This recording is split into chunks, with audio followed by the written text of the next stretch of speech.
Welcome to The Backstory. I'm your host, Anne Hancock Toomey.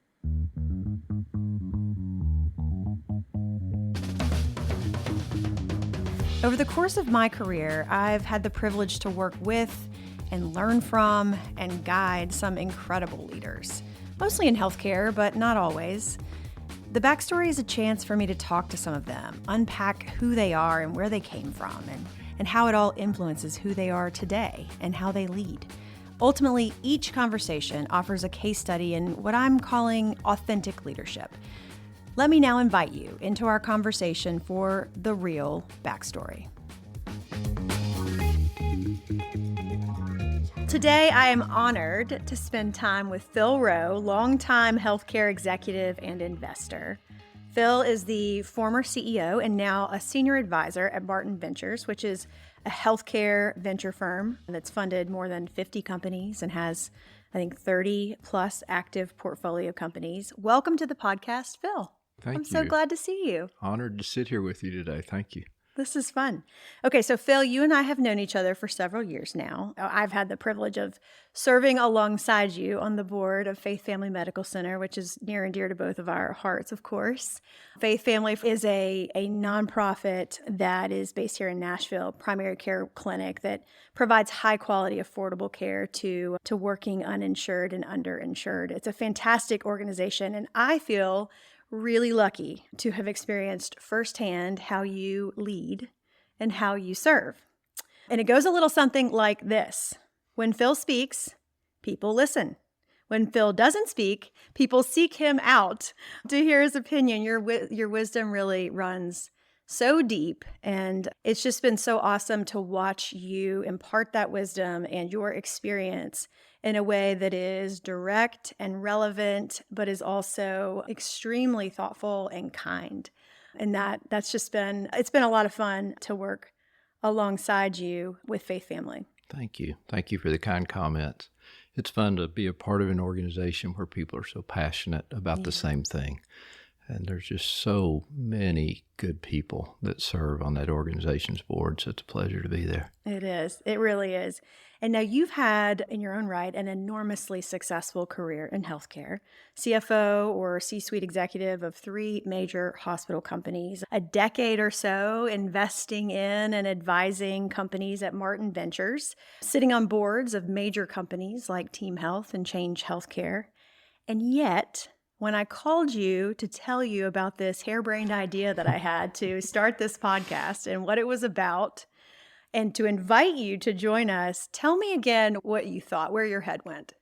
I was driving down the road, and Anne and I were visiting by phone, and she was telling me about this great idea she had for this podcast and the people that she wanted to pursue and spend some time with. And so my brain immediately began thinking of some great people that I know here in Nashville and in the healthcare community I really thought that she should visit with that would meet her criteria, and was preparing to unload that list of names on you when you threw me the curveball and asked me to sit here today, which was just a surprise and a tremendous honor. So thank you for doing that. Of course. And that's exactly the level of humility that I think is core to authentic leadership and the leaders who I'm trying to spotlight through this podcast. It just so happens you have a heck of a lot to teach people, Phil Roe, because of who you are and how you choose to lead. So if you're ready, I'd love to dig into your backstory. Sure. All right. So let's start at the beginning. Tell me about growing up in Texas. How were you raised and how did that shape you? My mom and dad, like so many parents of people my age, were Depression-era children, and so they grew up with that mentality, hard work ethic, frugal living, and simple lifestyle. And so I grew up on a small farm just outside of Fort Worth, Texas. Spent a lot of time with my parents on the farm because we were out of town. My dad had a really strong work ethic, worked a number of jobs to help support our family, allow my mother to stay home, which was important to them, and so that was the choice they made, and learned a lot working many times every day with my dad on the farm or in one of his little businesses that he did to help support our family. And it was an absolutely fabulous way to grow up And it absolutely confirmed I didn't want to do that for the rest of my life. So it was a wonderful childhood. Very good. And now what did you grow on your farm or raise on your farm? Cows and then small crops, watermelons, corn, Okay. cantaloupe, and there were small little country grocery stores all over that part of the world. And so we would pick those crops and load them in the back of a pickup truck and take them to those small country stores and sell them to the stores, who in turn would sell them to their customers. And again, it was just a fabulous way to grow up, and lots of wonderful life lessons and a lot of really hard work. What would you say is one of the most important things you learned, maybe outside of working as hard as I know you do and your father did, that your father taught you that really shaped your career? He was such a relationship person. He valued relationships, and he didn't value relationships to benefit himself. He valued relationships because he loved people, and he loved being around people, and he loved doing good things for other people. Because of that, good things came back to him, and I observed that, and it was certainly a lesson I learned. But I also watched him, and his motivation was always about relationship with others in order to try to do something good for somebody else. And then he reaped the benefits and dividends from that. And that was a powerful life lesson for me. I'm sure that comes into play at every stage of your career. It does. It doesn't really matter what the relationship is. If you're meeting with a banker or investment banker or whoever, the level of trust and communication and ability to communicate with each other, if there's a relationship there, it functions at a different level than it would otherwise. And so I think relationships are probably one of the most key skills of any effective leader, is to be able to relate to the people that you're working with. I totally agree. Meeting them where they are, building trust is critical to so many aspects of our lives, but certainly building business. Yeah. Okay, so maybe outside of your father, tell me about the first leader that you can remember who impacted you in ways that you carry with you today. Probably the very first one that had an impact was a professor of mine at a small Christian liberal arts university where I went to school. And he was the dean of the School of Business, but also a professor because it was a small school, so everybody taught. His name was Howard Leftwich, and Dr. Leftwich left a meaningful financial role in a large Fortune 100 public company to come and teach students at this small liberal arts school because he decided that's where he could have a bigger impact. And he would go into a classroom with 20, 30 students in it. It was a small school. And develop relationships with those students and talk to them about the importance of ethics and honesty and how to do business and do it well. He was an accountant by background and probably influenced my decision to go into accounting for a degree, and really helped me understand as a small town farm kid the benefits and importance of going into business and exposing yourself to places that you could learn a lot about a lot of different things. And so he encouraged me to pursue what was then one of the big 8 accounting firms. So I did that, and it was a wonderful recommendation. It worked out really well.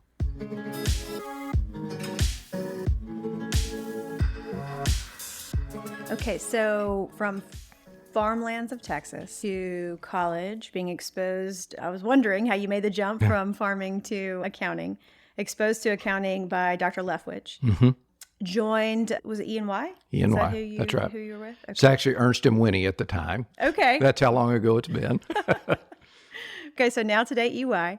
So talk a little bit about that and what it was like to be a young accountant in a massive firm, the kinds of clients that you served, and is that where you got introduced to healthcare? It is where I got introduced to healthcare with a little bit of a diversion initially.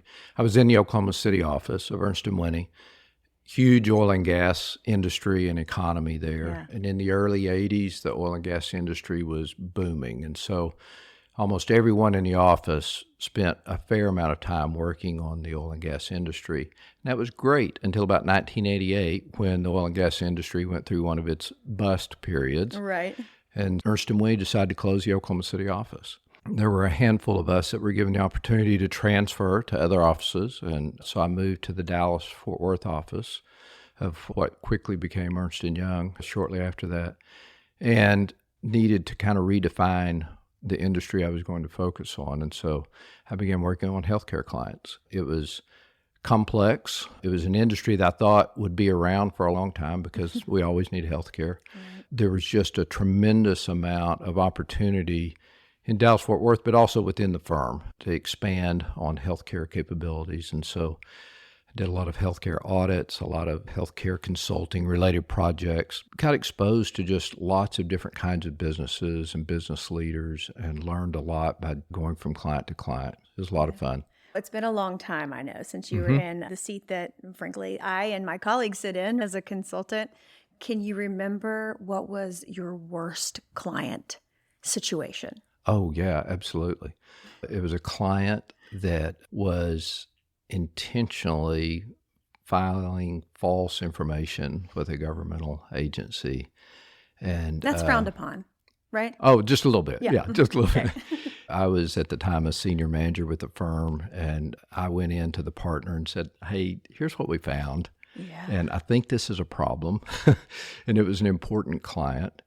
And we had to go and confront that client. And ultimately, the firm lost the client and did so without reservation. But initially, to say, okay, I've got to go in and tell this partner about this really important client that's significant to the office. And we've discovered this, and it's going to result in probably some really significant changes. Is this what I do? But while there was that question in the back of my mind, is this what I do?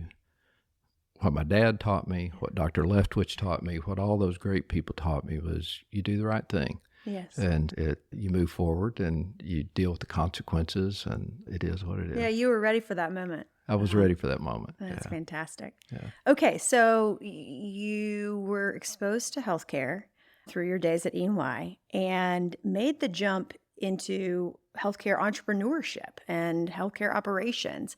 So talk about that chapter, because you were at E&Y for what, about a decade? Is that right? Yeah, for 10 years. Okay. Yeah. Okay. One of my clients with Ernst & Young was a company called Republic Health Corporation in Dallas. They had recently gone through bankruptcy. They owned hospitals and went through bankruptcy. And at Ernst & Young, I was on the account helping them navigate through the bankruptcy reorganization, all the filings with the SEC, and coming out as a reorganized company. And about the time we completed all that work, this guy named Charlie Martin from Nashville shows up. I've heard of him. Yeah, with a private equity firm out of New York.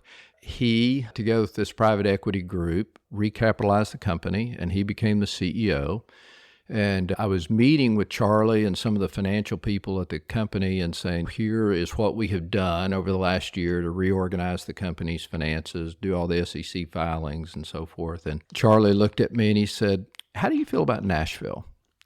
And I said, Nashville's a great place. And he said, how do you feel about working for me in Nashville?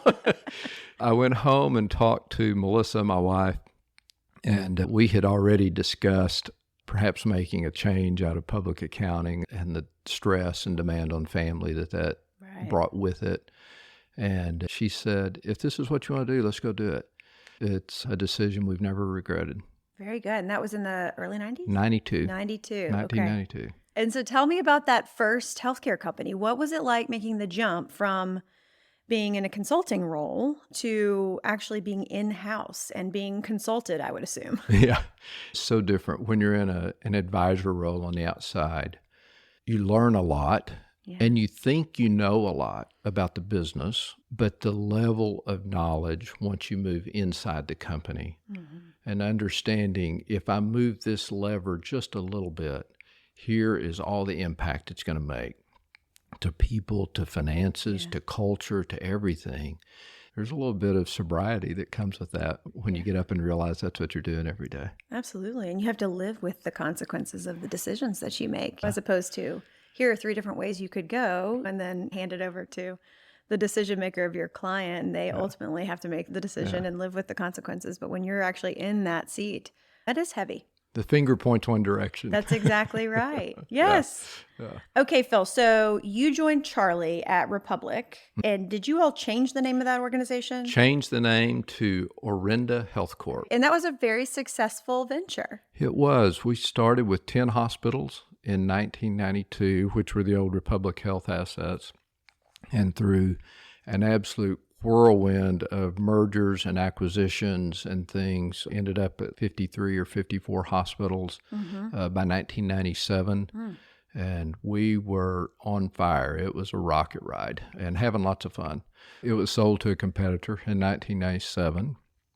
And shortly after we learned that, I never will forget this, Charlie and I were walking down the hallway, and I was not the only one.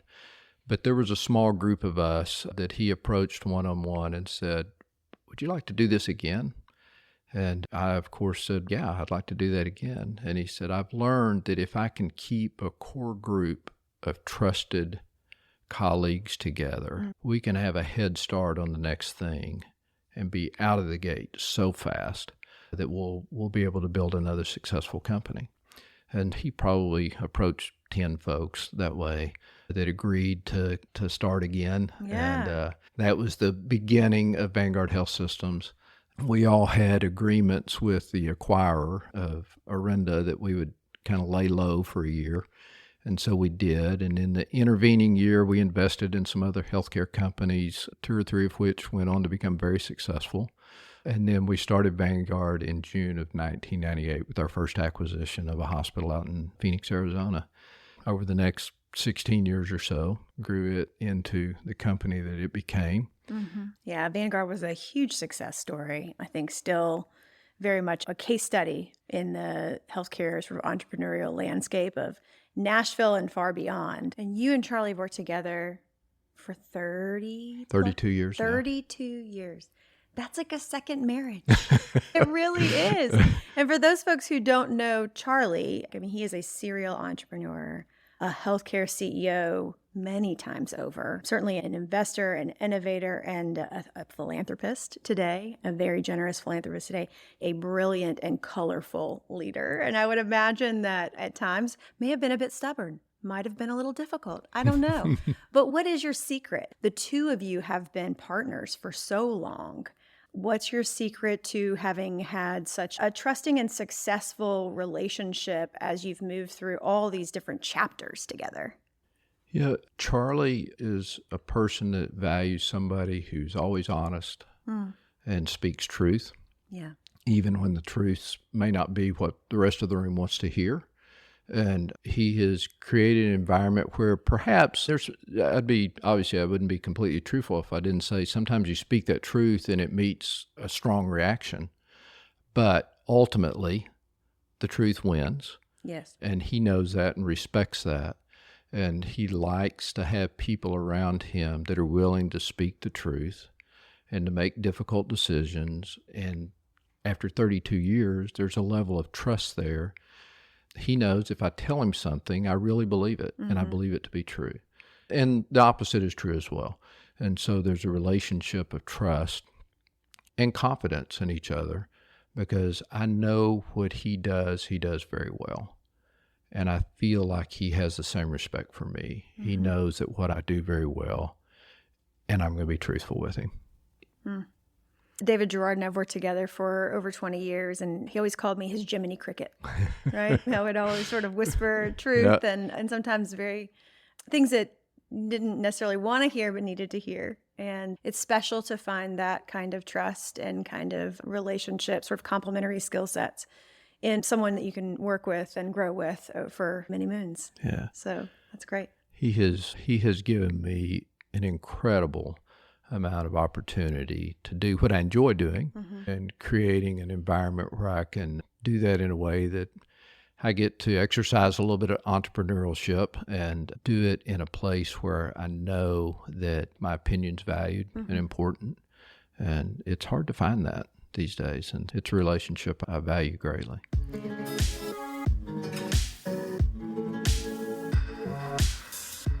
That is a great segue to the chapter of your career. I'm going to fast forward a bit. So, Vanguard was a huge success, of course. I know you stuck around at Tenant for a bit. Tenant's the acquirer, of course, of Vanguard. And then, I don't know if you took a beat in between the Tenant gig and joining up again with Charlie at Martin Ventures. But then you became CEO of Martin Ventures, which would love to hear you describe Martin Ventures and the advent of Martin Ventures and the premise behind it and kind of who it is today. Charlie, upon selling Vanguard, he still had lots of energy and lots of desire to create value and to change healthcare and put the patient as consumer in charge of their own healthcare. And so he was very excited about beginning to invest in some of those opportunities and had already begun that in 2013 when we sold Vanguard. And in 2015, I reached out to him and said, I'm not going to stay with this Tenant thing and want to do something else if you hear somebody looking for somebody. And he said, I want you to come sit in my office with me. And so I went over and sat down, and he slides a letter over in front of me, and he said, you're the next CEO of Martin Ventures. Congratulations. And we chatted about that and worked out the details. And he asked me to put some structure around some of the things that he had done initially. And we tried to formalize a little bit of our investment criteria. And because both of us had recently left healthcare industry places, we still had lots of connections and were able to do that and bring some real value that way, and started seeing some success in some of the portfolio companies. Then after about 3 years of doing that, I realized I needed and wanted to slow down a little bit and want to spend a little more time with family, spend some more focused time on charities and things here in town. And we began discussing a successor, Devin Carty, who's now the CEO. We convinced him to come to Nashville, and it was a brilliant decision, if I do say so myself. He's worked out wonderfully well. That's terrific. And so you still are very engaged on the investment committee. You're working with a lot of these companies, sitting on their boards, Correct. Partnering with their leadership teams. Correct. What a fun sandbox for you to play in this last decade or so of your career. I mean, bringing together all these pieces and parts that you've learned since days on the farm, even on what it takes to run and build a successful, innovative company, how to put together the right combination of skills and personalities. Have you just had a blast with it? It is so much fun. And one of the most fun parts of the job is to sit down with some of these people that come in with these ideas around how to transform the healthcare space. Yeah. And they're just crazy smart. And a lot of them are crazy smart and they understand the healthcare ecosystem. And there's a lot of them out there that are crazy smart and they have no idea about the healthcare ecosystem. And as you know, from working with leaders in the healthcare space and in the industry broadly, it's so much about the leader. And after sitting with them, even those crazy smart ones that have a great idea, sometimes you just can tell after spending a couple hours in a room with them, this is not the right team to get behind. But sometimes it's just so very evident that they've got the idea, they understand what they need to do, they've got the right team in place, and those are the ones that are really fun to get behind because you can see the fulfillment of the idea coming to be. You're not reticent at all to introduce them to the people you know in the healthcare ecosystem and to recommend the team, to recommend the product. And so, yeah, it's a ton of fun. Has it been difficult at all for you to move from, and we talked about your move from being a consultant to being in-house and being an executive within a growing healthcare company, but then jumping out of that and elevating to a board position where as you're advising these CEOs and C-suite leadership teams of the companies that you're investing in, has it been difficult to make that shift at all? You learn to bite your tongue occasionally because they're obviously on any board position, they expect you to offer your opinion, insight, benefit of your past experience and need to do that. And how you do that is the key. Can you do that in a constructive, respectful, teaching way? Or does it come across as critical and condescending? And really learning how to communicate constructive input and comments in a way that can be received. I bet. Okay, Phil, thank you for walking me through sort of that entire career journey. As you look back, what is the career accomplishment that you're most proud of? Wow. I think the vast majority of the people that I have worked with would tell you that I'm a friend, that I care about them, that what was accomplished together, it was not because of any individual or even any small group of individuals. It was always a team effort. And I think they would tell you that we created cultures and environments that allowed people to do what they do and do it well, to grow and to learn new things and be a part of a successful organization, which is ultimately what people want. They want to be a part of something that is successful and stable, provides security for their families. I think you would find if you talk to the people that we worked with at Vanguard and other companies, that would be what they would tell you. Wow. It's a pretty awesome thing to be proud of. Yeah, it is.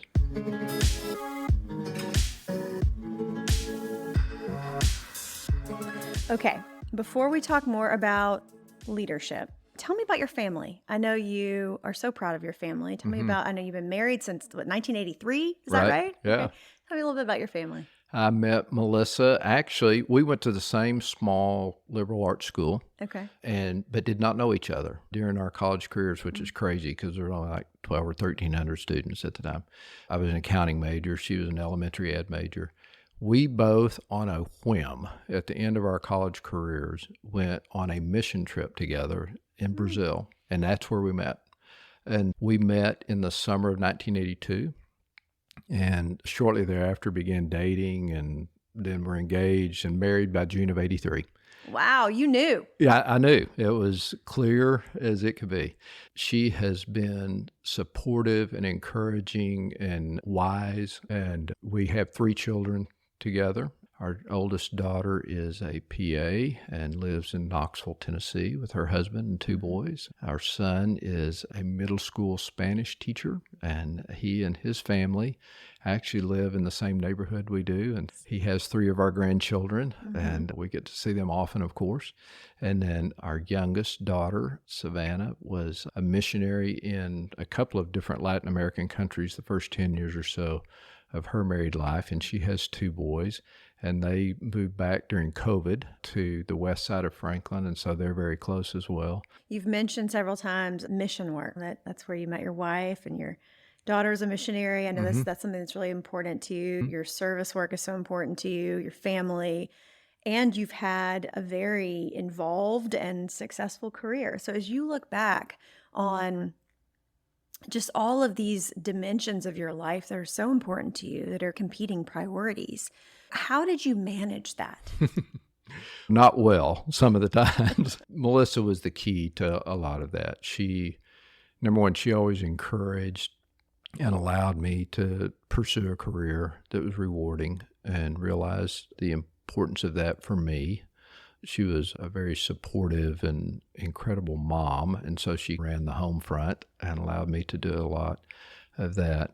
But she is, and always has been, very generous, number one, but also doesn't need a lot as far as things, and does not put value on things, an accumulation of things, and puts a whole lot more value on serving others and taking care of others. And so we were able to do a lot of that together. Early on, 20-something years ago, we got involved with a boys' home down in Honduras. It became a passion for us. And so we traveled down there. At one point, we traveled down there 2 or 3 times a year. Wow. And our kids were exposed to that. Thus, my daughter ended up doing what she did. But it was something we could do together, and we were serving others, and we're doing that in an environment that allowed us to express our faith and share that with others, which was important to us. She has provided a lot of the support to allow me to do some of those things and do most of them with me, other than showing up at the office. That's been a lot of fun over the last 41 years now. Wow. That's incredible work. We're actually going to take our kids on our first mission trip. Yeah, early next year to Guatemala. And I hope to have some of the same outcomes it sounds like you've had with your Are family. you practicing your Spanish yet? No, I'm not. Should I be? I probably should be, shouldn't I? Get the basic words down. Yeah, exactly. Okay, let's transition back to leadership. And as you think back, because you have worked with, gosh, so many leaders over the years, What would you say are the 3 characteristics of the most effective leaders? People who value relationships, respect the person that they're working with. As a person and as a business professional, people who have the ability to communicate an idea or a concept or a goal and convince others that is a good idea or a good concept without forcing it, but to do it in a way to allow them to see the vision, buy into the vision, get behind the vision is probably another one.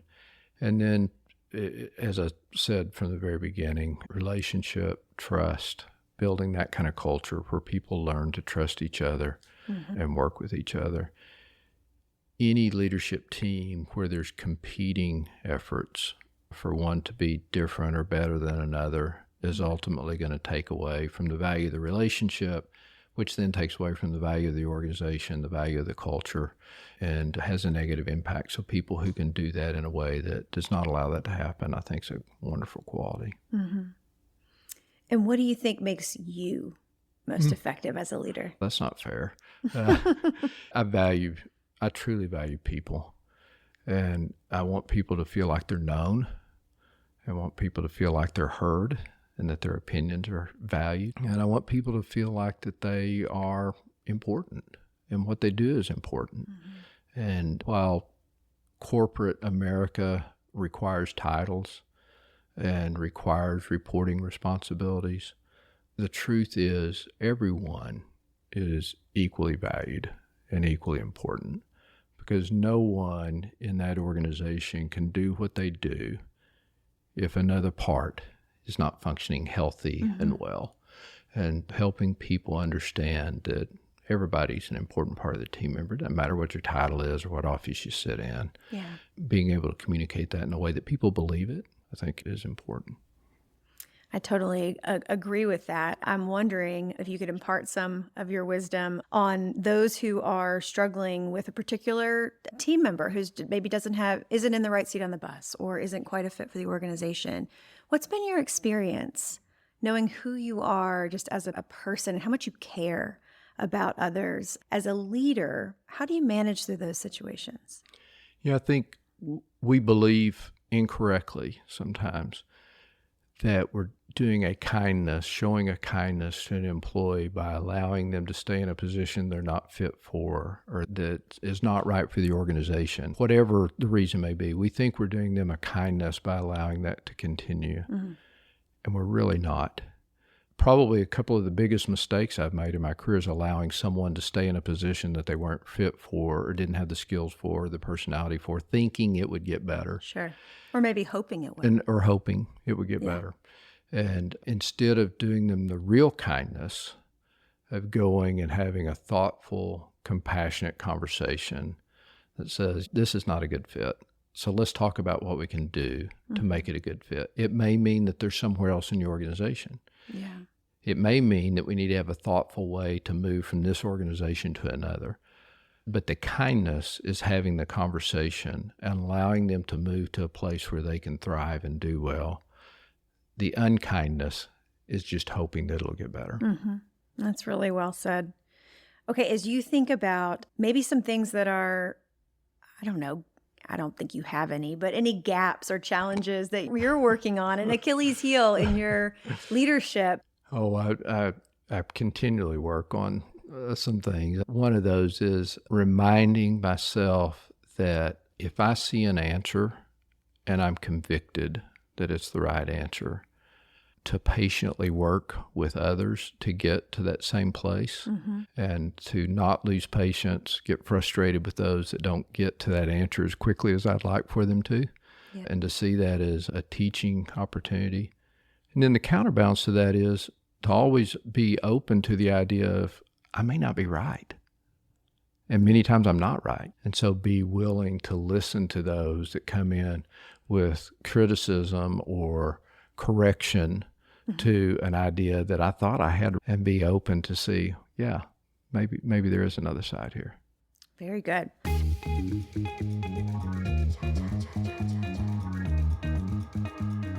Okay, Phil, We're moving into lightning round. Okay. Okay? All right. So lightning round is where I'm going to ask you a series of questions in either ors, and you're going to give me your gut. Okay. Okay? So All don't right. overthink it. Here we Okay. go. Okay, most exciting healthcare company in Nashville right now. Wow. Don't overthink it. That's what you said, right? Yes. I would have to say Wellvana. Okay. Why? Risk-based primary care, motivating the actual care provider and the consumer to do the right thing for their health care and to do it in the most cost-efficient way. That was very good. Nice synthesis. Thank you. Book you are reading right now. I'm reading a book right now called The God of the 23rd Psalm. Oh, okay. Best book on leadership. Ooh. Strength Finder. I love that one. It is a good one. Very positive. Favorite thing to do on a Saturday? Be outside hiking. You are a big hiker. You love to hike. We love to hike. So what is your favorite place that you ever hiked? Oh, wow. You are asking some hard ones. Okay, favorite overall thus far is Melissa and I did a 4-day, 42-mile hike in Vermont last fall in the peak of the color season. Wow. And did 10 miles a day from one little town to another and just had a ball. That's fantastic. And you have, okay, I'm going to cheat. You actually do have a big hike that's upcoming. We are planning to hike the Camino de Santiago in Spain in the fall of 25. That's amazing. Yeah. Best piece of advice your mom or dad ever gave you? My dad, relationships, people count. Last time you tried something new? I tried a Vietnamese dish at a restaurant not too long ago that I was really worried about. And I'm still not sure if I made the right decision or not. What do you love to do with your grandkids?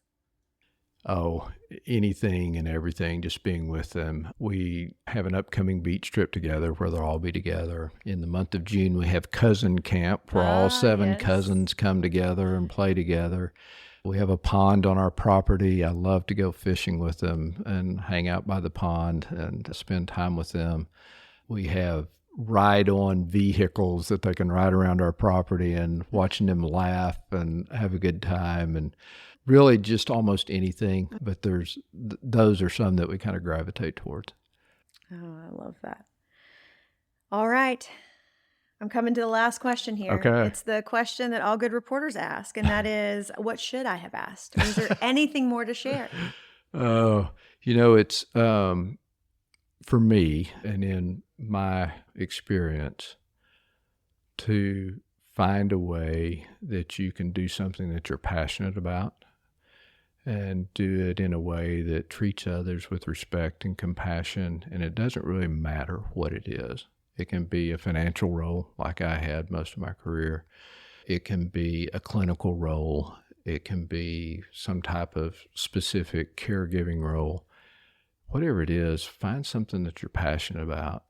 Treat others with compassion and enjoy what you're doing. Because if you're not, you're going to look back in a few years and say, why in the world did I spend all the time doing that? There's too many opportunities to do things that you're passionate about.